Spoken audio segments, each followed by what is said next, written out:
بندہ 100 بندوں کو لے کر حضور کو گرفتار کرنے آیا. غبار اڑ رہا تھا، گرمی کا وقت تھا، سرکار کے چہرے مبارکہ پر رومال ڈلا ہوا تھا. حضرت ابوبکر صدیق نے کہا یا رسول اللہ ایک بندہ آیا ہے. سرکار نے کہا قریب کرو. جب وہ قریب آ گئے تو سرکار نے ان سے عربی میں پوچھا ما اسمو کا، تیرا نام کیا ہے؟ انہوں نے کہا بریدہ. تو سرکار نے آگے سے انہی کے نام سے اپنا جواب نکال کر فرمایا برد اللہ امرنا، پھر تو اللہ نے تیرا اور میرا معاملہ ٹھنڈا کر دیا ہے. یہ کمال فصاحت زبان کی تھی. پھر سرکار نے فرمایا ممن انت، کس قبیلے سے ہو تم؟ تو اس نے کہا اسلمی قبیلے سے. رسول کریم نے فرمایا کہ پھر تیرے اور میرے معاملے کی سلامتی ہو گئی. انہوں نے کہا آپ کون ہیں؟ سرکار نے جب نقاب اٹھایا تو چہرہ دیکھ کر اسی وقت انہوں نے کلمہ پڑھا. 100 بندے اسی وقت کلمہ پڑھ گئے. علامہ ابن کثیر نے البدایہ میں لکھا ہے پھر جب وہ مدینے کے قریب جانے لگے تو ایک جملہ انہوں نے کہا یا رسول اللہ مدینے میں یہودی رہتے ہیں جو آپ سے بغض رکھتے ہیں، آپ ایسی جائیں گے تو کیسے پتا چلے گا؟ 100 کے 100 بندوں نے اپنی پگڑیاں کھولی، اپنے نیزوں پر اس کو باندھا اور یہ جلوس کی صورت میں سرکار کو مدینہ منورہ وہ لے کر آئے. یہ تو بات ہے البدایہ والنہایہ کی. مسلم شریف کے الفاظ سنیے 1-2 منٹ کے اندر، سمجھدار کو اشارہ کافی ہے. وہ کہتے ہیں کہ جب سرکار دو عالم صلی اللہ علیہ وسلم مدینہ منورہ کے اندر داخل ہوئے تو حال کیا تھا؟ فَصَعِدَ الرِّجَالُ وَالنِّسَاءُ، مردوں کا ہجوم اور عورتوں کا ہجوم چھتوں پر چڑھا ہوا تھا.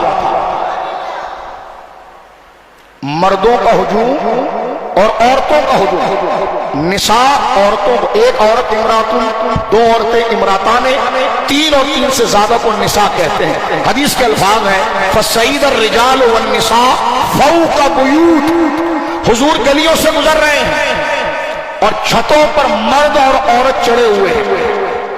وَتَفَرَّقَ الْغِلْمَانُ وَالْخِدَمُ فِي الطُّرُقِ، طرق طریق کی جمع ہے. مدینے کی کوئی گلی ایسی نہیں تھی جس پر نوجوان بچے اور نوجوان غلام پوری گلیوں کو بھرے ہوئے نہیں تھے. اور چھت والے مرد اور عورت اور راستے بھر گئے تھے. اور وہ کیا کہتے تھے؟ مسلم شریف ینادونا، وہ نعرہ لگاتے تھے یا محمدو یا رسول اللہ، یا محمدو یا رسول اللہ. مل کر کہیے نا یا محمدو یا رسول اللہ، یا محمدو یا رسول اللہ. یعنی اوپر سے بھی سرکار کے استقبال کے لیے آواز آتی تھی یا محمدو یا رسول اللہ. نیچے کیا کہتے ہیں؟ وَتَفَرَّقَ الْغِلْمَانُ وَالْخِدَمُ، جو خدام اور نوجوان تھے وہ گلیوں میں نکل آئے. جو یوتھ تھی، جو بوڑھے اور ادھیر عمر تھے وہ چھتوں کے اوپر تھے، نوجوان گلیوں میں تھے.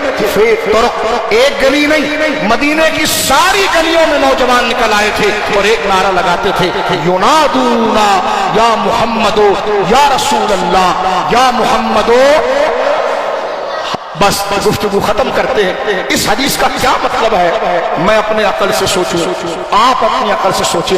چھوڑیں عقلوں کو جو میل سے اٹھی ہوئی ایک طرف پھینکے. قاضی اعظم رحمۃ اللہ علیہ نے جب مسلم شریف کی شرح کی ان سے وجہ لکھی کہ کیوں وہ چھتوں پر چڑھے اور کیوں گلیوں میں نعرہ لگا رہے تھے. کیوں وہ گلیوں میں آپ کے نام کا ینادونا یا محمدو یا رسول اللہ، وہ یا محمدو یا رسول اللہ کا نعرہ لگا رہے تھے. اس کی وجہ کیا تھی؟ اس کا پس منظر کیا تھا؟ قاضی اعظم رحمت کہتے ہیں دراصل اللہ نے انصار مدینہ کے دلوں کو رسول کی تعظیم کے لیے چن لیا تھا، اس لیے ان سے یہ کام کا اظہار ہو رہا تھا. تو یہ محبت کی باتیں ہیں. تنقید و طنز نہ کیا جائے، شامل ہو جائے تو اچھی بات ہے، نہ ہو تو کوئی گناہ نہیں ہے، آرام فرمائیں. لیکن اپنی طرف سے مفتی بن کر غلط بات کر کے اپنی آخرت کو تباہ نہ کریں. یہ حدیث پاک موجود ہے ینادونا یا محمدا یا رسول اللہ، یا محمدو یا رسول اللہ. اور محدثین اس کا معنی 1400 سال پہلے کر رہے ہیں. ان کے دلوں کو خدا نے احترام رسول کے لیے چنا، اس لیے ان سے یہ فزیکل کام ہوا. اللہ رب العالمین جل والا صحابہ کے محبت کی ہر